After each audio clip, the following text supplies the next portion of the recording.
Muslims are commanded to pray 5 times a day. What are the implications of such a command? You know, one of the best things that Islam has that no other religion has been able to maintain is prayer. Muslims are the most prayerful people in the world. If you travel the world today, you will find that in any public place where prayer is allowed, you will find 95%, if not more, is occupied by Muslims. Why is that? It's because God has enjoined upon us 5 daily prayers. Aqim as-salat, God says, uphold prayer.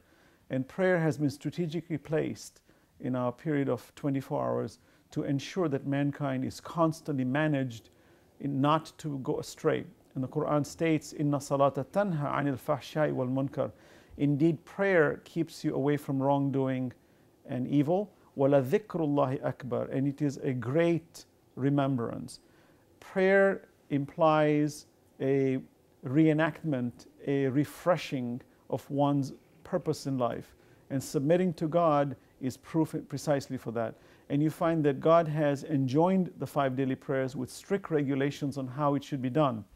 And one of the most profound characters of the prayer of the Muslims is the unity factor and the factor of not seeing one individual higher than the other on the economic strata.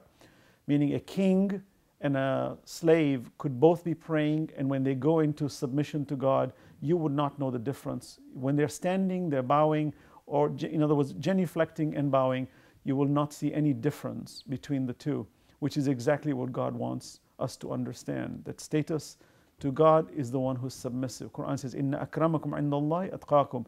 The most honorable to God is one who is God conscious, one who submits to the prescriptions of God from a moral position. And you find that today in the world, among all great religions, you'll find that unfortunately the major Abrahamic faiths, you find that prayer is very, very low within those communities, especially when it comes to public praying.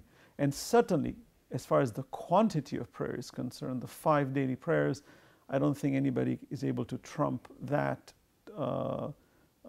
against the Muslims. And what that has done is that it has kept the flag of Islam practically and pragmatically to be prevalent in the world as a great moral resource for human progression.